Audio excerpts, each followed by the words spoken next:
Hello दोस्तों, welcome back to our YouTube channel. तो आज ये आपको स्क्रीन पर दिख रहे हैं, ये है संता जी। संता जी ने एक नया घर बनाया है और वो बहुत खुश हैं अपने नए घर में, अपने आलीशान मकान में। लेकिन अब कुछ काम करते करते उनको एकदम से कुछ ख्याल मन में आता है। क्या सोचते हैं वो कि मैंने ये जो घर बनाया है ये मैंने लोन लेकर के बनाया है। अब लोन लिया है मैंने, उसकी अब मैं मंथली ईएमआईज पे कर रहा हूँ। तो उस ईएमआईज में मैं इंटरेस्ट भी पे कर रहा हूँ, मैं प्रिंसिपल भी पे कर रहा हूँ। तो क्या मुझे इसकी डिडक्शन मिलेगी? वो ऐसा क्यों सोच रहे हैं? क्योंकि उनको उनके सीए ने बताया है कि टैक्स रिटर्न की ड्यू डेट आ रही है, 31 जुलाई तक उनको रिटर्न फाइल करना है। तो अब वो ये सोच रहे हैं कि मैंने I have taken loan to purchase या कंस्ट्रक्ट दिस हाउस और मैं मंथली ईएमआईज पे कर रहा हूँ, क्या कुछ टैक्स बेनिफिट्स हैं?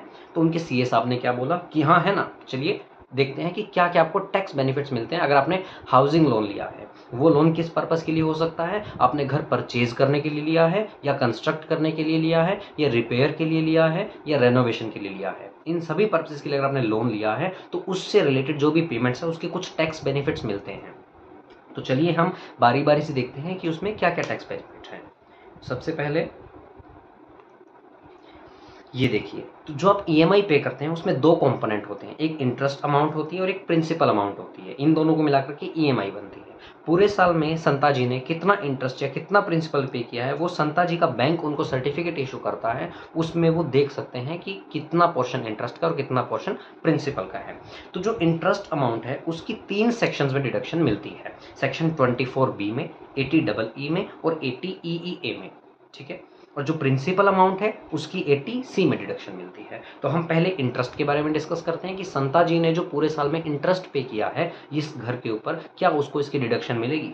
तो सबसे पहले सर, जो उन्होंने घर बनाया है वो ये देखना पड़ेगा कि वो उन्होंने लेट आउट प्रॉपर्टी है या सेल्फ ऑक्यूपाइड प्रॉपर्टी है। सर, लेट आउट का मतलब होता है कि क्या वो प्रॉपर्टी आपने किराए पे चढ़ा रखी है, और सेल्फ ऑक्यूपाइड मतलब आप खुद उसमें रह रहे हैं। तो सर, अगर लेट आउट प्रॉपर्टी है तो संता जी को कोई चिंता करने की ज़रूरत नहीं है, जितना भी इंटरेस्ट उन्होंने पे किया है उस पूरे इंटरेस्ट की डिडक्शन उनको मिल जाएगी। लेकिन सर, अगर वो मान लीजिए किराया नहीं चढ़ाया उन्होंने, वो खुद उसमें रह रहे हैं, that is self occupied property, तो सर उस केस में क्या होगा? उस केस में आपकी जो इंटरेस्ट की डिडक्शन है that will be up to maximum of 2 lakh rupees in financial year. तो 2 लाख रुपए की मैक्सिमम डिडक्शन मिलेगी अगर वो, लेकिन उनको ये 3 कंडीशन फुलफिल करनी पड़ेगी 2 लाख की डिडक्शन लेने के लिए। कौन सी कंडीशन? जो उन्होंने लोन लिया था वो 1 अप्रैल 1999 के बाद लिया है। ठीक है जी। और जो घर लिया है वो सिर्फ जो लोन लिया है वो सिर्फ परचेज या कंस्ट्रक्शन के लिए लिया है। देखो, पहले मैंने क्या बोला था कि आपका जो लोन होता है वो परचेज, कंस्ट्रक्शन, रिपेयर, रेनोवेशन इन सब के लिए हो सकता है। लेकिन ये 2 लाख वाली डिडक्शन लेने के लिए आपका जो लोन है वो सिर्फ परचेज या कंस्ट्रक्शन के लिए होना चाहिए। एंड थर्ड, जो परचेज या कंस्ट्रक्शन है वो लोन जिस फाइनेंशियल में आपने लिया है उस फाइनेंशियल ईयर के बाद विद इन 5 ईयर्स वो कंस्ट्रक्शन या परचेज कंप्लीट हो गई हो। अगर ये 3 कंडीशन संता जी ने पूरी कर दी होगी तो उनको 2 लाख की डिडक्शन मिल जाएगी, वरना उनको डिडक्शन कितनी मिलेगी? सिर्फ 30,000 रुपए की। ठीक है जी। लेकिन यहाँ पर एक दुख की बात क्या है कि अगर संता जी ने new regime of tax opt कर लिया तो फिर उनको सेल्फ ऑक्यूपाइड प्रॉपर्टी पे 1 रुपए की भी डिडक्शन नहीं मिलेगी। तो अगर वो 115BAC के अंदर न्यू रिजीम में चले जाते हैं तो उनको सेल्फ ऑक्यूपाइड प्रॉपर्टी पे नहीं मिलेगी। हाँ, अगर उनकी लेट आउट प्रॉपर्टी तो उनको डिडक्शन मिल जाएगी। अब जब उन्होंने घर बनाया, लोन तो उन्होंने कुछ साल पहले लिया था लेकिन घर कंप्लीट अब हुआ है। अब संता जी का एक और मन में डाउट आया कि जो घर बनने से पहले का पीरियड है उसमें मैंने जो इंटरेस्ट पे किया है क्या उसकी मुझे डिडक्शन मिलेगी? तो सीए साहब कहते हैं जी हाँ, आपको डिडक्शन मिल जाएगी, लेकिन कैसे मिलेगी? जैसे ये एक फाइनेंशियल ईयर है जिसमें इनका घर का कंस्ट्रक्शन या परचेज कंप्लीट हो गया है, तो इससे पहले का जो इंटरेस्ट है, प्री कंस्ट्रक्शन इंटरेस्ट, ये आपको 5 इक्वल इंस्टॉलमेंट्स में अलाउड होता है। कैसे? 1/5 आपको उस फाइनेंशियल ईयर में जिस फाइनेंशियल ईयर में आपका घर कंप्लीट हुआ है, एंड बाकी 4/5 जो है वो अगले बचे हुए 4 साल में, मतलब टोटल 5 इंस्टॉलमेंट्स में आपको इसकी डिडक्शन मिल जाएगी। ठीक है जी। ये तो हो गया 24B। अब 2 और सेक्शन है वो हम देखते हैं नेक्स्ट स्लाइड में। अब 80EE क्या बोलते हैं? ये बोलता है कि पीछे आपने जो 2 लाख की डिडक्शन ली उसके ओवर एंड अबव मैं आपको 50,000 की डिडक्शन दे दूंगा अगर आप ये कंडीशंस पूरी कर दो कि आपने लोन जो है वो फाइनेंशियल ईयर 2016-17 में लिया था, 1 अप्रैल 2016 से 31 मार्च 2017 के बीच लिया था। जो लोन की अमाउंट थी वो मैक्सिमम 35 लाख की थी, और जो हाउस प्रॉपर्टी आपने बनाई है या खरीदी है वो मैक्सिमम 50 लाख की है। और जब आपने लोन लिया उस टाइम कोई और हाउस प्रॉपर्टी आपके नाम पे नहीं थी। अगर आप ये 4 ही कंडीशन पूरी कर दोगे तो हम आपको 50,000 रुपये की डिडक्शन एक्स्ट्रा दे देंगे।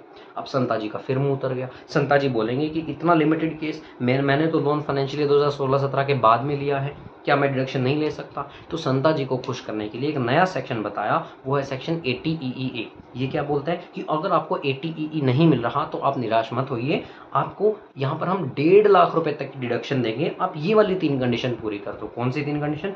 आपने जो लोन लिया है वो 1 अप्रैल 2019 से लेकर 31 मार्च 2022 के बीच में लिया है, और जो हाउस प्रॉपर्टी उससे आपने परचेज एक्वायर करी है वो मैक्सिमम 45 लाख रुपीज़ की है, और लोन लेते टाइम आपके नाम पे और कोई हाउस प्रॉपर्टी नहीं थी।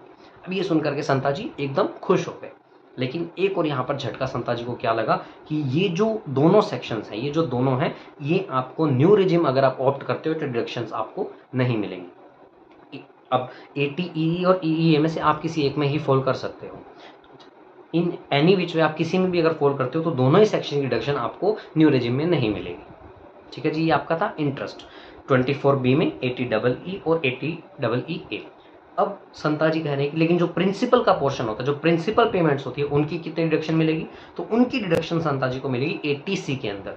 80C सेक्शन अगर आपको मैं याद दिलाऊं तो 80C सेक्शन वो होता है जिसमें आपको लाइफ इंश्योरेंस के प्रीमियम की डिडक्शन मिलती है, प्रोविडेंट फंड की डिडक्शन मिलती है, फिक्स्ड डिपॉजिट की डिडक्शन मिलती है, एजुकेशन एक्सपेंसेस की मिलती है। उसी में आपको ये हाउसिंग लोन के प्रिंसिपल पेमेंट की भी डिडक्शन मिलती है with in the overall limit of 1,50,000। तो मैक्सिमम 1.5 लाख की डिडक्शन आपको यहाँ मिल जाती है। लेकिन यहाँ फिर से संता जी के लिए एक उदासी का पॉइंट क्या है कि न्यू रिजिम में आपको ये डिडक्शन नहीं मिलती।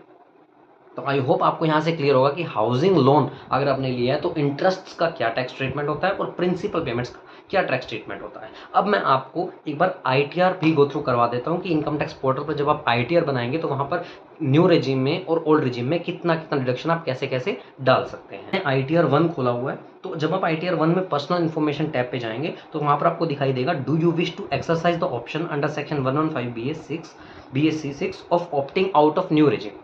क्या आपको न्यू रेजिम से बाहर जाना है? तो मैंने लिख दिया यस जाना है, दैट मीन्स हमें ओल्ड रेजिम ऑप्ट करना है। और अगर आप ओल्ड रेजिम ऑप्ट करते हो तो ओल्ड रेजिम में क्या डिफरेंस था? सर मुझे ओल्ड रेजिम में सेल्फ ऑक्यूपाइड पे भी डिडक्शन मिल रही थी 2 लाख रुपए तक की।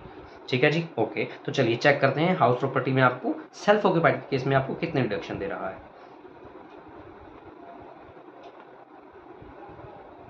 ये आपका हाउस प्रॉपर्टी का शेड्यूल है। ये देखिए इसमें हम ऐड करते हैं। जैसे आप देखो लेट आउट के केस में कोई लिमिट नहीं थी, चाहे न्यू रेजिम हो या ओल्ड रेजिम हो, लेट आउट के केस में आप कितना भी इंटरेस्ट डाल सकते हैं। जैसे अगर मैं आप एक ग्रोस रेंट की अमाउंट कुछ भी रैंडम डालता हूँ, मान लीजिए 10 लाख फिगर डालता हूँ, ठीक है जी, और अगर मैं इंटरेस्ट यहाँ पर 3,50,000 भी डालूंगा ना तो भी डिडक्शन ले लेगा। ठीक है जी, तो ये आपकी डिडक्शन ले ली इसने, ये है आपका लेट आउट। लेकिन अभी कौन सा ITR चल रहा है जी? ओल्ड रेजिम का चल रहा है, तो मतलब ये सेल्फ ऑक्यूपाइड में भी मुझे डिडक्शन देगा। तो देखो interest paid on borrowed capital, तो मुझे इंटरेस्ट डालने की परमिशन ही दे रहा है, और कितना अलाउड था? मैक्सिमम 2 लाख रुपए। तो अगर मैं 2 लाख डालता हूँ तो मुझे अलाउ कर दिया इसने 2 लाख। एक बार मैं 2 लाख से अगर ज़्यादा की डाल के देखूंगा, ये देखो क्या कह रहा है, the amount can not exceed ₹2 lakh. तो सेल्फ ऑक्यूपाइड के केस में आपको 2 लाख तक की डिडक्शन अलाउड है ओल्ड रेजिम में। अब हम चलते हैं न्यू रेजिम में, जहाँ पे पर्सनल इन्फॉर्मेशन में इसने पूछा था कि क्या आपको ऑप्ट आउट करना है, तो इस बार हम नो सेलेक्ट करके देखते हैं कि हमें नहीं करना है। ये देखो अभी बोले कि आपको ऑप्ट आउट करना है, नहीं करना, हमें ऑप्ट आउट नहीं करना, हमें न्यू रेजिम में ही रहना है। चलिए अब न्यू रेजिम में चल करके देखते हैं। ये आपका इनकम फ्रॉम हाउस प्रॉपर्टी। देखो अगर आप लेट आउट करेंगे तो यहाँ कोई लिमिट नहीं है, आप अगर 10 लाख डालेंगे और यहाँ पर आप 6 लाख भी डालेंगे तो ये आपको अलाउ कर रहा है। ठीक है जी, करेक्ट। लेकिन अगर मैं इसको सेल्फ ऑक्यूपाइड कर देता हूँ, न्यू रेजिम में सेल्फ ऑक्यूपाइड में 1 रुपये की डिडक्शन अलाउड नहीं है। जैसे ही मैंने इसको सेल्फ ऑक्यूपाइड किया, आप देख सकते हो ये मुझे अमाउंट ही नहीं डाल देगा, ये फ्रीज हो गया है। सो आई होप ये आपको क्लियर है कि हाउसिंग लोन के ऊपर इंटरेस्ट और प्रिंसिपल पेमेंट्स की आपको डिडक्शन कहाँ कहाँ पर और कैसे कैसे मिलती है। तो आई होप ये वीडियो आपके लिए यूजफुल होगा और आपको टैक्स रिटर्न फाइलिंग में हेल्प करेगा। Wish you all the very best, thank you so much.